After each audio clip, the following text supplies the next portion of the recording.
Since the advent of Islam, and because of its association of being the language of Muhammad, Allah, and the Quran, Muslims view Arabic as a sacred language and therefore superior to all other languages. Hence, in Islam, all worship and prayers are conducted in Arabic. Its status is elevated by the Quran in the following places, praising itself for being revealed in a clear Arabic tongue. The corollary from this is that for Muslims it is a holy, unique, unrivaled and divine language, even if the vast majority of the world's Muslims do not understand it. As a byproduct for the over-veneration of the Quranic language comes the exaggerated respect shown towards the Quran. In fact, such is the reverence for the language itself that regardless of its message, whether it be a word or an everyday mundane phrase, if written in Arabic, Muslims out of respect would not desecrate it. For example, link in the description of an article that reads, Bangladesh uses Arabic signs as cure to public urination. It describes how the reprehensible act of public urination is a major problem for the majority Muslim country. Most do not understand Arabic, but because they automatically assume that the writing itself is sacred, authorities use it to stop public urination. Taken from the article, in the picture, the Arabic simply says, "It is prohibited to urinate here." But written in any other language it is ignored, yet because the sign is in Arabic, it stops them urinating at that place, assuming it is religious in nature. Despite the awe and auspicious position of Arabic within Islam and in the minds of Muslims, it has a very human origin, not a divine one. This is because Arabic's origins can be traced to a period of time within human history and to a geographical location like any other human language. So it is Allah who speaks the language of men, not men who speak the language of Allah. It is not, therefore, a language from the heavens of divine origins spoken by God as Islam claims it is, in which case Allah decided to take Arabic as a language from around 500 AD, and before that he spoke another language because Arabic did not exist. Dr. Samir Abu Absi, professor of languages at the University of Toledo, has uncovered archaeological records for the development of a hybrid primitive written Arabic dated to the 5th century AD. His research concluded that the Arabic script evolved from Nabatean, a direct descendant of Aramaic, which is itself the offspring of a Proto-Semitic alphabet. As will be seen shortly, the earliest inscriptions of what could be described as written Arabic script are dated between 512 to 568 AD, and even that included many Aramaic alphabets and words from which the Arabic later developed. According to Professor Irfan Shahid, a foremost expert says that the Namara inscription pictured here is usually interpreted as one of the earliest examples of the foundation of what later became the Arabic language. The inscription is a later version of the Nabatean language, the language from which Arabic later developed. Even at the time of when the Quran was supposed to have been written in the 7th century, there was no standard Arabic writing formed, as at this time when Arabic was still at its infancy and was a mixture of late Nabatean, Aramaic, Hebrew, and Syriac languages. These languages are branches of each other and offshoots. These different mixes of languages were predominant as a written language and the lingua franca of the entire Arabian Peninsula before gradually being displaced by Arabic in the 7th century AD. As seen in a previous video, A well-established point was the notable trait of early written Arabic was that it lacked vowel signs and diacritical points and was thus prone to mispronunciation. It was archaic and unreadable.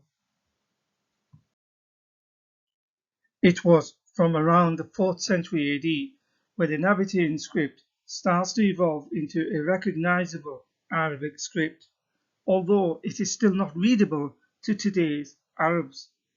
These early inscriptions were written in more than one script, a common feature of early Arabic writing.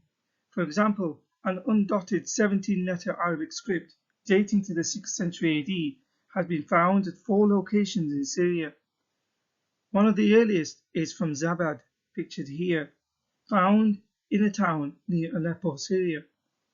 The Arabic inscription consists of a list of names carved on the lowest part of the lintel dedicated to Saint Sergius, the upper parts of which are occupied by inscriptions in Greek and Syriac. The 2 other Arabic inscriptions are from the southern region borders of Hauran. A 4th inscription called al-Jimal is written in both Arabic and Greek script and has been dated also to around the 6th century AD. In terms of script development from Nabatean to Arabic, here are some pictures taken from the Jordan Museum on how the Arabic language evolved textually. The museum's plaque clearly states that Arabic evolved from Nabatean. The oldest papyrus found in Arabic dates to 643 AD, found in Egypt, pictured here. It is not a piece of the Quran or sacred document as one would expect. Rather, it is a bilingual Arabic-Greek fragment consisting of a tax receipt. Even at this late date, over 10 years after Muhammad's death, the Arabic is a primitive form written using flex to produce the modern 28-letter Arabic alphabet. So what about the term Old Arabic? Emerging first from around the 1st century AD is a term defined by linguists as Old Arabic. However, despite its name, these are a group of very distinct languages and unintelligible from what is considered actual Arabic as it is known today. This is because it was a collection of related dialects that constitute the precursor of Arabic. Scholars named its variant dialects after the towns where the inscriptions were discovered. From these, the Safaitic and Hismaic are closest to Arabic due to the fact that they participate in the innovations common to all forms of Arabic. In order to illustrate how the term Arabic to describe some of the very early scripts can be misleading, as it really is not Arabic as it is understood today. For example, one of the first so-called Arabic scripts is called the Arabic Musnad, which developed from the aforementioned languages and was used until the 6th century AD. As evidenced in the picture, the reason why it is not Arabic in the conventional sense is because it does not have the cursive aesthetics that is associated with modern Arabic scripts. In fact, it resembles Nabatean and Canaanite alphabets more than the Arabic. The grammarian Al-Hamdani provided sketches of the Musnad alphabet in his book Al-Ikhleen, confirming that modern Arabic inscriptions were derived from the letter shapes of the Musnad. Here the Arabic letters are highlighted in green by the author for clarity. Abul Faraj Muhammad ibn Ishaq, better known as Ibn al-Nadim, is another famous scholar and author of the Kitab al-Fihrist, said to be the greatest book in the Arabic language on the Arabic language. The Fihrist gives ample testimony to the knowledge of pre-Islamic Aramaic, Hebrew, Syriac, Greek, Sanskrit, Latin, and Persian influences upon the Arabic language, and then subsequently the Quran. He describes how Aramaic was increasingly influential to the Arabic language, something which modern scholarship corroborates. He explains how the Arabic alphabet, in its most primitive form, developed out of cursive variant of the Nabatean script only in the 5th century AD. This is important bearing in mind Muhammad was said to be born in 570 AD. Ibn al-Nadim also confirms the works of his predecessor Al-Hamdani that Arabic developed from the Musnad. Here is an example from his book. The Arabic letters of today are highlighted in green for clarity. Several other prominent Muslim scholars believed it too. These were Ibn Khaldun and Al-Qalqashandi. Ibn Washir is one of the few Muslim scholars who translated from the Nabatean language. In his book Kitab al-Falaha al-Nabatiyya, a major treatise on the subject, it contains valuable information on words, teachings, and doctrines taken from pre-Islamic sources that were incorporated into later Islamic sources. In his book Kitab Shawq al-Mustaham, he discusses how the Quran could not have been written around 650 AD as claimed by traditional Islamic sources, as the Arabic written language had not fully developed for nearly 200 years after. Even in his time, Syriac was the main language in use for scriptures, not Arabic. Arabic was being promoted at the time by the Abbasid Caliphate. The first form of an Arabic-like alphabet developed during around the time of Muhammad's birth, 570 AD, and this extended into early Islam. It was known as the Al-Jazm script, pictured here, and it was used by northern tribes in the Arabian Peninsula. Again, although it is called Arabic, it is still unreadable to anyone who understands Arabic today. Nonetheless, the roots of this script again goes back to the Nabatean script and is heavily influenced by Syriac and Persian scripts and their language. Islamic sources such as Lisan al-Arab credits a figure by the name of Atai with being the first to write in the Al-Jazm script, although other books such as Al-I'lam says that Aslam ibn Sidra changed the Musnad script to Al-Jazm script. Whatever the case may be, as can be seen by the picture of the Al-Jazm script, it shows that the common claim by Muslims that the Quran is written and recited in the original Arabic of Muhammad is not true, as the Arabic of the Quran, the Hadith, and other Islamic scriptures that are in possession today are different scripturally, verbally, and linguistically from the one Muhammad would have been familiar with in his time.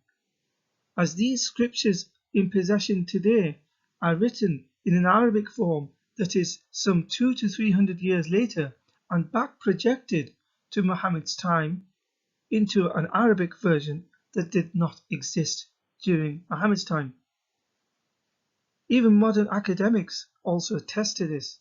For more research, consider the works of Sa'd Abu Lahab, Roots of Modern Arabic Script from Musnad to Jazm. From his research, here is a comparison of letters that Arabic evolved from. Note that even early Arabic writing dated from 7th century AD is still difficult to identify when compared to today's Arabic. Following the Arabic Musnad and Al-Jazm, the Kufic script evolved as the next stage of Arabic. This occurred in the 7th century AD. Unlike the two older scripts mentioned, in the Kufic, the letter shapes can be identified better as something that is called Arabic. So it is the Kufic script that is known as one of the oldest Arabic scripts, which persisted in common use until the 13th century AD. Its name refers to the city of Kufa in Iraq, where it first appeared. This is over 1,000 kilometers distance from both Mecca and Medina, the places where Muhammad would have lived, travelled, and been familiar with.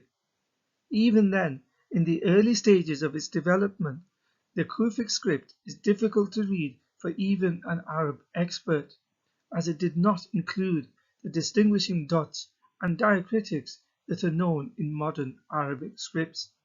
These were added during the later development from the 8th century AD onwards. The Kufic script continued its development through the different caliphates. Here is an example of a Kufic script from the 9th to the 10th century AD. In terms of written Arabic, although it is true that there was a blooming pre-Islamic poetry culture, but that was mainly oral poetic tradition, and it was not properly recorded or written down until the 8th or the 9th century AD. Coincidentally, it is around this time that the Quranic manuscripts are also dated, and the earliest references from outside Islamic literary traditions to an Islamic book called the Quran occurs also in the mid-century AD. For example, between an Arab and a monk called Abraham of Beit Hil. So in conclusion, it is only since Islam began, not prior, that Arabic became a sacred language. As a consequence, its sacred books and worship came to be done in Arabic. Such is the sanctity held for the language and the reason why Muslims venerate the Quran to the extent that they do, even if they do not really understand it fully, that even normal everyday signs written in Arabic has the desired effect of stopping people breaching laws. Despite the holy position placed for Arabic as a divine language, it evolved within human history, that is to say, from a geographical point in time. So it is not a divine language, being the personal favorite lingua franca of the God of the universe called Allah. Aramaic was the precursor to the Nabatean language, which later evolved into what came to be known as Arabic around 500 AD. Arabic as a language has been heavily influenced by many other languages, primarily Hebrew, Aramaic, Syriac, Nabatean, and Persian. The Arabic at Muhammad's time was a heavy mixture of these other languages, and therefore very different to today's Arabic. In other words, the Arabic of Muhammad was different textually and linguistically from the Arabic that the Quran and other Islamic scriptures were subsequently written into later in the 8th century AD. This means the Quran in the hands of Muslims today is not written in the original language of Muhammad, something that is claimed by Muslims. Rather, it was written into an Arabic 200 to 300 years removed from the Arabic Muhammad would have spoken and been familiar with.